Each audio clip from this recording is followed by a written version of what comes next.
గాంధీ ఆసుపత్రిలో నిరుద్యోగ జేఏసీ నాయకుడు మోతీలాల్ నాయక్ ఆమరణ నిరాహార దీక్ష కొనసాగుతోంది. వారం రోజులుగా మోతీలాల్ దీక్ష చేస్తున్నారు. గ్రూప్ 1 మెయిన్స్ ఎలిజిబిలిటీ 1:100కు పెంచాలని, గ్రూప్ 2లో 2000, గ్రూప్ 3లో 3000 ఉద్యోగాలు కలపాలని, జాబ్ క్యాలెండర్ విడుదల చేయాలని, 25,000 పోస్టులతో మెగా డిఎస్సి ప్రకటించాలని, గురుకుల టీచర్ పోస్టులు బ్యాక్లాగ్లో పెట్టకూడదని నిరుద్యోగ జేఏసీ డిమాండ్ చేస్తోంది.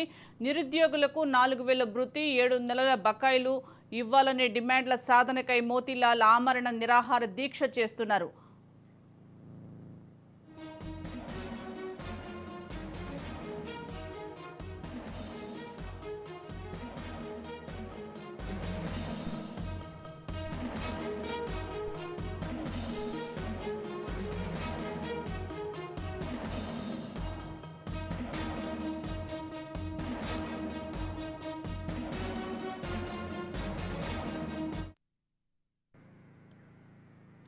ఎమ్మెల్సీ ఎన్ఎస్యుఐ రాష్ట్ర అధ్యక్షుడు బల్మూరి వెంకట్, నాయకులు రియాజ్, మానవతా రాయ్ తదితరులు గత రాత్రి గాంధీ ఆసుపత్రికి చేరుకొని మోతీలాల్తో చర్చలు జరిపారు. తొలుత ఆసుపత్రి ప్రాంగణంలో ఉన్న నిరుద్యోగులు, విద్యార్థి నాయకులు పెద్ద ఎత్తున నినాదాలు చేశారు. ఆసుపత్రి ప్రధాన భవనం లోనికి వెళ్లే ద్వారం వరకు నేతలను వెంబడించి నిలువరించే ప్రయత్నం చేయడంతో ఉద్రిక్త వాతావరణం నెలకొంది. పోలీసులు అక్కడికి చేరుకొని నిరుద్యోగులను శాంతిపరిచి నేతలను లోనికి పంపించారు.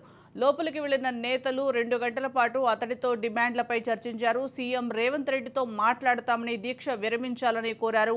జాబ్ క్యాలెండర్ విడుదల, గ్రూపు ఉద్యోగాల్లో పోస్టుల పెంపుపై స్పష్టమైన హామీ ఇచ్చే వరకు దీక్ష సాగిస్తామని చెప్పడంతో వీరి ప్రయత్నం విఫలమైంది. ఆసుపత్రి బయట వందలాది నిరుద్యోగులు గుమిగూడి నేతలకు వ్యతిరేకంగా నినాదాలు చేస్తుండటంతో పోలీసులు వారిని అక్కడి నుంచి పంపించేశారు. ప్రభుత్వం నిరుద్యోగుల సమస్యలపై స్పందించకపోతే పెద్ద ఎత్తున ఆందోళనకు సిద్ధమని నిరుద్యోగ జేఏసీ నాయకులు హెచ్చరించారు.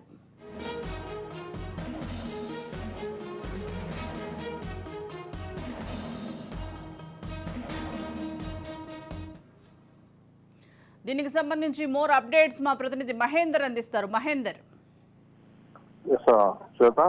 మోతీలాల్ దీక్ష వ్యవహారం రాష్ట్ర వ్యాప్తంగా సంచలనంగా మారుతుంది. ఇటు కాంగ్రెస్ ప్రభుత్వం కూడా ఈ నష్ట నివారణ చర్యలు కూడా దిగింది. ఇప్పటికే ఎమ్మెల్సీ బల్మూర్ వెంకట్ కూడా చర్చల కోసం దిగొచ్చారు. గాంధీ ఆసుపత్రికి సైతం తను వెళ్లారు.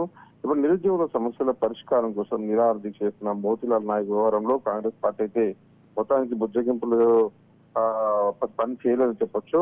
నేరుగా ముఖ్యమంత్రి రేవంత్ రెడ్డి హామీ ఇస్తేనే విరమిస్తానని తేల్చి చెప్పారు. దీంతో గాంధీ ఆసుపత్రి వద్దకు వచ్చి ఆయనతో చర్చలు జరిపిన ఎమ్మెల్సీ బల్మూర్ వెంకట్ వెలిగి వచ్చి వెళ్ళిపోయిన పరిస్థితి.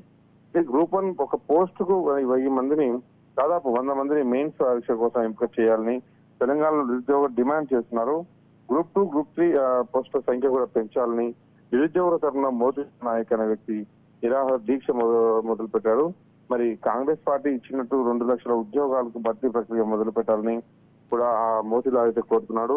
నిరుద్యోగుల డిమాండ్ల సాధన కోసం దీక్ష చేస్తున్న మోతీలాల్ ఆరోగ్యం క్షీణించడంతో గాంధీ ఆసుపత్రికి అతన్ని తరలించారు. ఆసుపత్రిలో కూడా అతను దీక్ష కొనసాగిస్తూనే ఉన్నాడు. ఇప్పటికీ బీఆర్ఎస్ నుంచి, బీజేపీ నుంచి మోతీలాల్ పరామర్శలు అయితే పెరుగుతున్నాయి. దీక్ష విరమించాలని మోతీలాల్ కోరుతున్నారు. నిరుద్యోగుల పోరాటానికి తాను పార్టీలు కూడా మద్దతు ఇస్తామని కూడా ఇటు 2 పార్టీలు కూడా చెప్తున్న నేపథ్యం. మరోపక్క మోతీలాల్ దీక్ష వ్యవహారం ఈ రాష్ట్ర వ్యాప్తంగా సంచలనంగా మారిన పరిస్థితి. మరోవైపు కాంగ్రెస్ ప్రభుత్వం దీనికి నష్ట నివారణ చర్యలకు అయితే పాల్పడుతున్న పరిస్థితి కనిపిస్తుంది. చివరికి పోలీసులు వారికి సర్దు చెప్పి వికెట్ను అయితే లోపలికి తీసుకెళ్లారు. కానీ సీఎం రేవంత్ రెడ్డితోనే తాను మాట్లాడతానని దీక్ష చేస్తున్నటువంటి మోతీలాల్ అయితే చెప్పడం జరిగింది. కానీ రేవంత్ రెడ్డి హామీ ఇస్తే తప్ప తను విరమించారని కూడా దీక్ష మోతీలాల్ చెప్తున్నాడు. దీంతో చర్చలు విఫలమైనట్టు కూడా తెలుస్తుంది. మరోవైపు మోతీలాల్ కు నిరుద్యోగుల మద్దతు కూడా పెరుగుతుంది. ఇటు మోతీలాల్ దీక్ష అంతా కూడా టీఆర్ఎస్ పార్టీ కాంట్రిబ్యూషన్ తోనే నడుస్తుందని కొంత ఇటు విమర్శలు కూడా వస్తున్న నేపథ్యం కనిపిస్తుంది. ఇది రాజకీయాలు చేసిన సమయం కాదు. ఏదైనా సరే ఇలాంటి బ్లాక్ మెయిల్ కాదు, కూర్చొని మాట్లాడుకోవాలనేటువంటి విషయాలు కూడా ఇటు కాంగ్రెస్ పార్టీ నుంచి కొంతమంది చెప్తున్న నేపథ్యం కనిపిస్తుంది.